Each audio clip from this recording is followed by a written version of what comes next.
요즘에 이 사람들에게 종교를 물어보면은 이렇게 대답을 하는 사람들도 있고 그렇지 않은 사람들도 있는 것 같아요.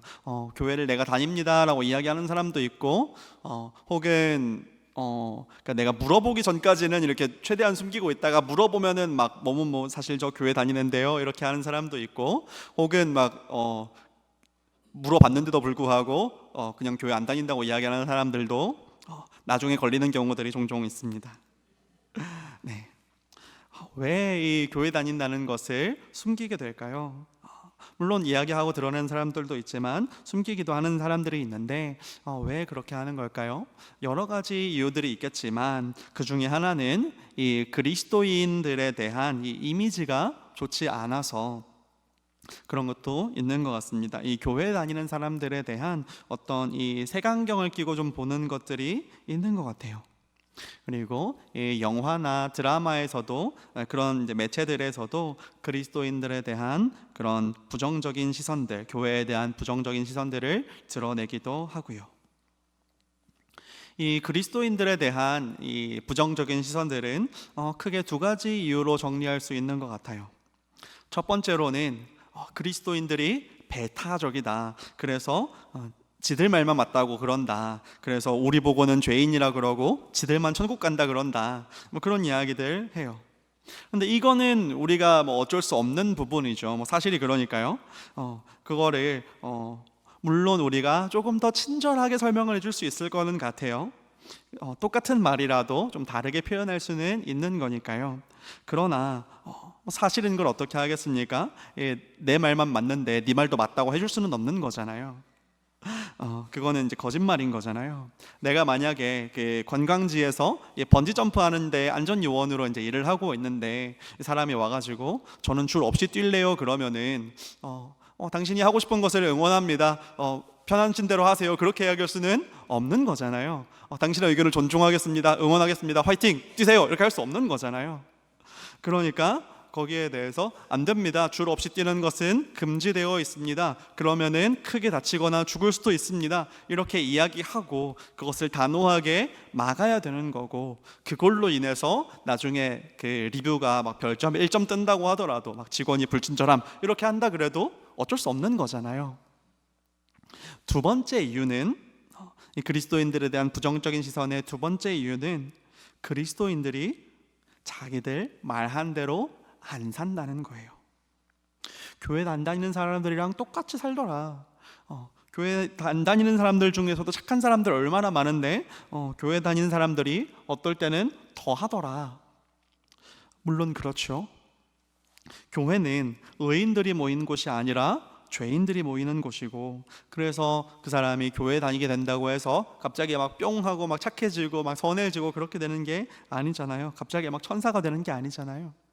그러나 우리의 모습이 그런 정도로 핑계될 수 있는 모습입니까? 우리의 모습이 점점 더 그리스도인 닮은 모습으로 변화되어 가야 하는데, 그래서 교회 오래 다니면서 믿음이 점점 자라가면서 점점 더 예수님 닮은 모습으로 자라가고, 그러다가 또 죄인들이 교회에 나와서 그 중에 어떤 사람들은 선한 사람들도 있고 어떤 사람들은 그렇지 않더라, 어쨌든 그렇지 않은 사람들도 있더라. 그렇게 된다 그러면 그것은 바른 교회의 모습이 맞지만 우리의 모습이 과연 그러합니까? 성화의 과정이 우리 안에 있어야 되는데 그것이 우리 안에서 많이 사라진 것 같아요. 그래서 간디가 했다고 하는 이 유명한 말이 있지 않습니까? 나는 예수는 좋아한다. 그러나 예수 믿는 사람들은 내가 좋아하지 않는다. 그들은 예수를 조금도 닮지 않았기 때문이다. 이렇게 이야기하지 않습니까? 그 모습이 오늘날 우리에게도 드러나는 것 같아요. 그렇기 때문에 세상 사람들이 교회에 대한 기대를 점점 잃어버려 가고 있는 것 같습니다. 이 우리의 모습 이야기를 조금 더 하기에 앞서서 이 믿음과 구원에 관한 이야기를 조금 더 해보려고 합니다. 우리가 무엇을 가지고 구원을 받습니까? 우리가 무엇으로 구원을 받습니까? 믿음으로 구원을 받죠. 조금 더 정확하게 말하면 오직 믿음으로 구원을 받습니다. 믿음만으로만 구원을 받습니다.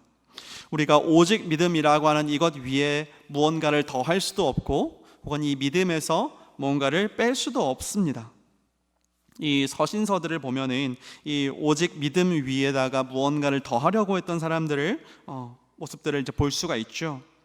뭐 할례를 받아야 된다든지, 혹은 뭐 우상에게 바쳐진 고기는 먹으면 안 된다든지, 그런 이야기들을 하죠. 우리가 선을 행할 수 있는 능력이 없기 때문에 예수님께서 십자가를 지셨던 건데, 그래서 우리에게 구원이 필요한 건데, 우리의 자격으로 어떠한 자격을 가지고 천국에 들어갈 수 있다 그러면은 우리에게 필요한 것은 구원이 아니라 어떤 증명이겠죠. 우리가 그 증명을 할 수가 없기 때문에 예수께서 십자가를 지셨는데, 이 믿음 위에다가 무언가가 더 필요하다고 하면 우리는 결국 어차피 구원을 받지 못할 것입니다. 반대로 믿음이 없어도 양심대로 살면은 구원을 받을 수 있다, 이렇게 이야기하기도 합니다. 역시 마찬가지로 십자가 이외에 다른 길로 우리가 구원을 받을 수 있다면, 그러면 예수께서 왜 달려 돌아가셔야 됐습니까? 오직 믿음 외에는, 오직 십자가 이외에는, 오직 예수 그리스도의 은혜 외에는 다른 길이 우리에게 없습니다. 이 오직 믿음으로 구원을 받는다라고 하는 이 고백은 기독교에서는 절대로 포기할 수 없는 것이며, 여기서 타협하려고 하는, 무언가를 더하거나 빼려고 하는 이 시도는 결코 용납될 수 없습니다. 여러분, 예수님 옆에서 십자가를 졌던 강도를 기억하시죠? 이 사람은 십자가를 질 만큼의 악인이었습니다. 십자가는 아무나 지는 게 아니거든요. 그러니까 십자가의 형벌에 들어가는 군병들, 그러니까 쉽게 말하면 이제 공무원이 한두 명 들어가는 게 아니잖아요. 채찍도 때려야 되죠. 십자가에 못 박으려면 이제 나무도 이제 준비해서 갖고 와야 되죠. 그 호송도 해와야 되고, 이 사람이 이제 그 십자가를 지고 올라가는 길 옆에서 계속 따라가 줘야 되고요.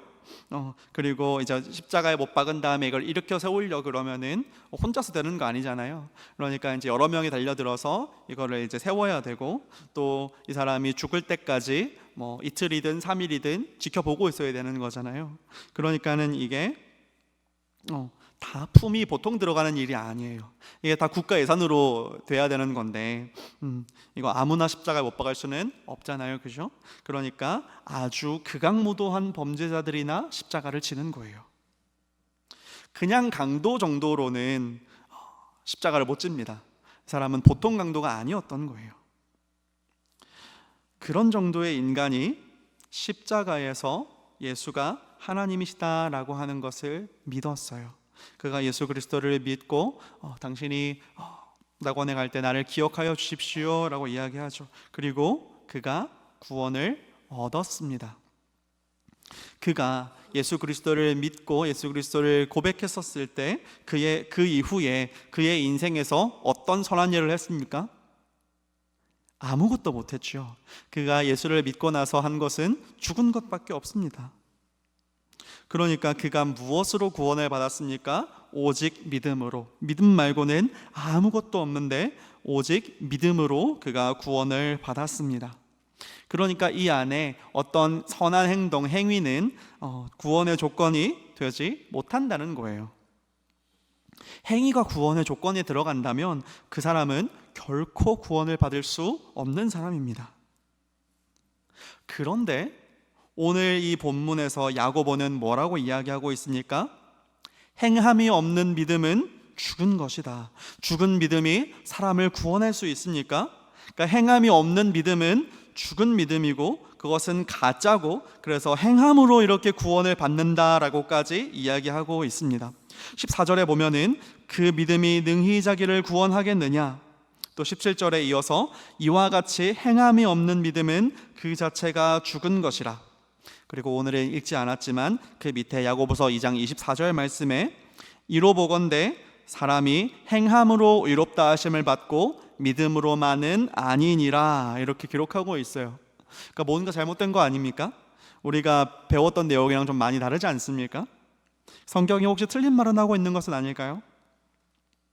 우리가 오직 믿음으로만 구원을 받는다고 하고 행위론 구원을 받는 것이 아니라고 했는데, 행위가 구원의 조건이 된다고 하면 그리스도께서 헛되이 죽으신 것이다 라고 이야기하는데, 왜 야고보서는 행함으로 구원을 받는다, 행함이 없으면 죽은 믿음이다, 행함으로 의롭다 하심을 받는다, 이렇게 이야기하고 있을까요?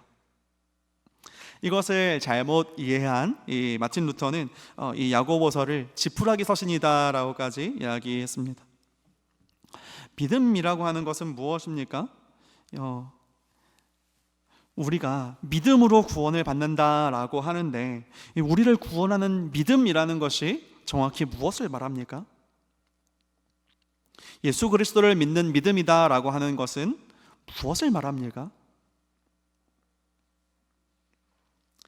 예수님이 우리 죄를 대신하여서 십자가에 달려 죽으시고 부활하셨고 승천하셨다가 다시 이 세상을 심판하러 오실 것이다 라고 하는 이것이 2000년 전에 쓰여진 어떤 신화가 아니라 역사적인 사실이라는 것을 믿는 것이 우리를 구원해 주는 그 믿음입니까? 그렇다면 이 십자가 사건을 성경을 통해서 읽고 듣고 믿는 정도가 아니라, 그날 예수께서 십자가에 달린 것을 보았고 그 예수가 한 인간이 아니라 살아계신 하나님임을 믿는 정도가 아니라 분명하게 알고 있는 귀신들은 왜 천국에 가지 못합니까? 오늘 19절에서 이렇게 이야기하고 있지 않습니까? 내가 한 분 하나님을 믿느냐? 잘하는도다. 그거 귀신들도 하는데, 그 믿음이 너를 구원할 수 있다고 생각하니? 그걸로 충분하다고 생각하니? 귀신들도 그거는 믿는데 걔네들이 구원 받니? 걔네들 천국 가니? 그런데 그 믿음이 부족하다는 것을 모르겠니? 라고 야고보가 이야기하고 있는 거예요. 그러면 구원받는 믿음이다 라고 하는 것은 도대체 무엇을 이야기합니까? 우리가 너무 당연한 것들에 대해서는 너무 당연하기 때문에 언급하지 않는 것들이 있어요. 한번 예를 들어 봅시다. 출근을 하려고 제가 신발까지 신고 이제 나가려고 하는데 이제 차키를 놓고 왔어요. 가려고 하니까 차키가 없어요. 그래가지고 차키 좀 해서, 내가 웬 그러면은 신발 다 신었는데 신발 벗고 방에 들어가가지고 신발 그 차키 챙겨서 다시 신발 신고 나가려 그러니까는 귀찮기도 하고 또 늦기도 하고, 그러니까는 차키 좀 줘 해서 그래서 던져줬어요. 그래서 받아서 왔어요. 그러면은 고마워 그러고 가죠, 그렇죠? 그런데 나가기 전에 약을, 매일 먹는 약이 있어서 먹고 나가려 그러는데 물을 필요해요. 나 물 좀 줘 그러는데 물을 이렇게 해서 뿌려줬어요. 그럼 어떻게 해요? 화가 나죠, 그렇죠? 내가 물을 달라 그랬는데 물을 던져주면은 화를 내요. 차키는 던져주면 고맙다 그러는데 물은 던져주면 화를 내요. 왜 그렇습니까? 너무 당연한 일이죠. 물은 어디 담아줘야 됩니다, 그렇죠? 컵에다 담아주든지 물병째로 주든지 어디 담아줘야 되는데 물을 이렇게 그냥 주면은 그거 어떻게 먹으라는 거예요, 그죠?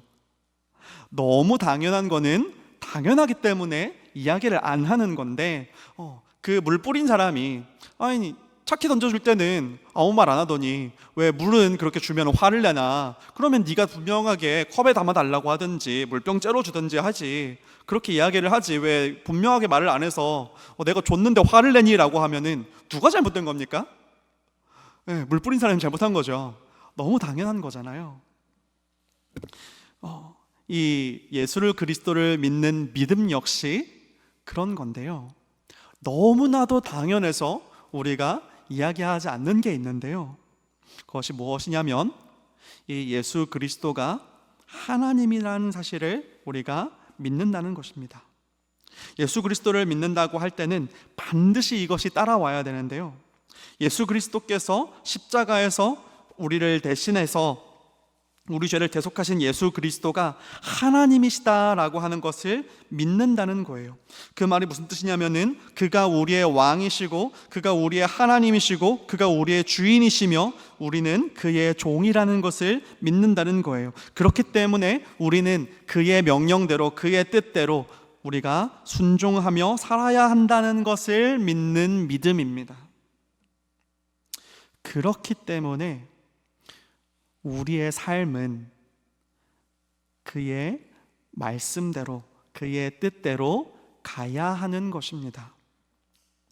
그렇기 때문에 우리의 삶의 행위는 구원의 조건은 될 수 없지만 구원에 이르는 믿음의 증거가 됩니다.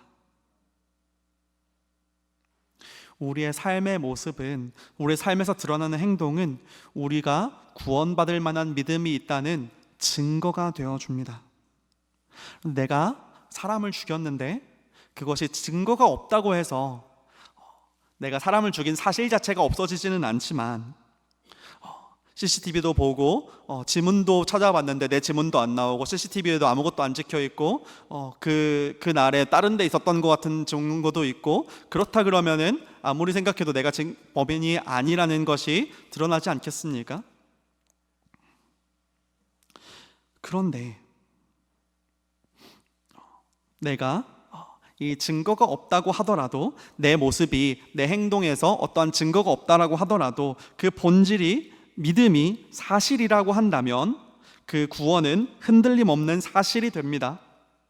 그런데 내가 십자가 옆에 강도도 아니고 내가 믿자마자 죽은 것도 아닌데 내가 내 삶에서 예수 그리스도를 믿고 예수 그리스도를 나의 삶의 구주로, 주인으로 삼고 이 땅을 살겠습니다, 그렇게 결단해놓고 나의 삶의 모습이 그 믿음에 걸맞는 모습이 되어가고 있지 않다면 나에게 믿음이 있다라고 말할 수 있습니까?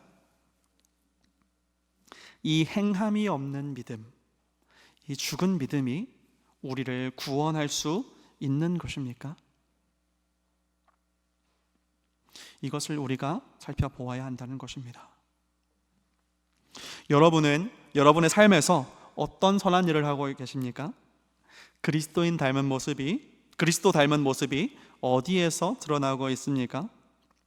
우리가 스스로를 그리스도의 제자라고 부르면서, 그러면 우리가 우리의 스승 되시는 예수 그리스도를 닮은 모습이 드러나야 되는데, 우리가 세상 사람들과 똑같이 살아가고 있다면 우리가 어떻게, 무엇으로 내 믿음을 증명할 수 있겠습니까?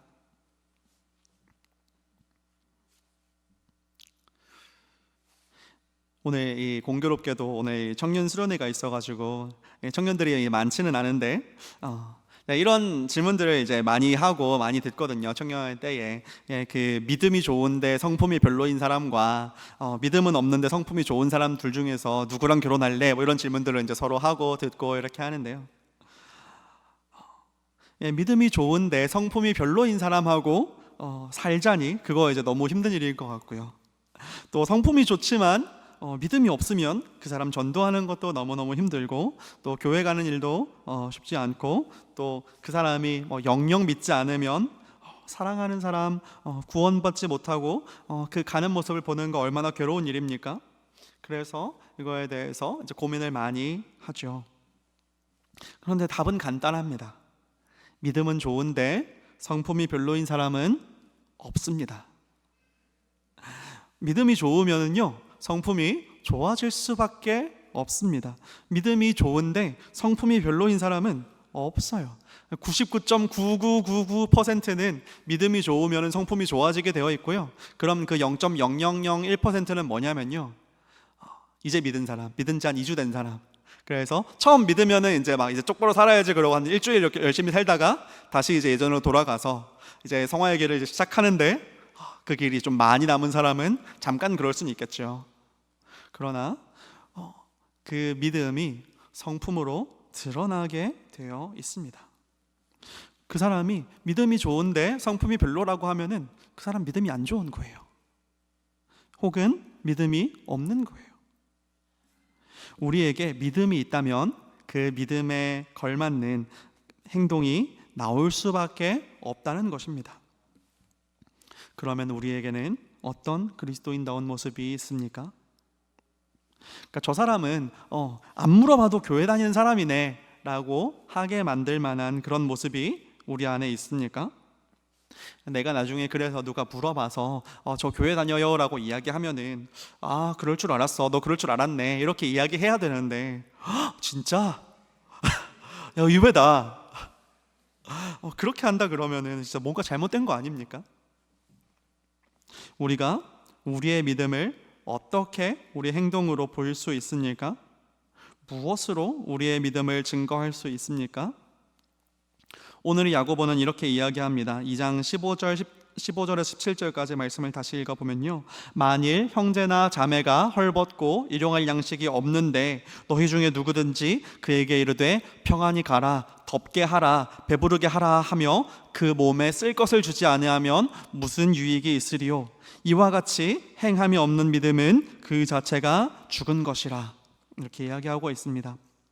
성경에서 하나님이 정의와 공의에 대해서 말씀하실 때에 계속해서 따라오는 것이 뭐냐면은 너 주변에 도움이 필요한 사람들, 가난하고 약한 사람들 바르게 대하고 있니? 네가 그들을 돕고 있니? 그거 물어보시는 거거든요.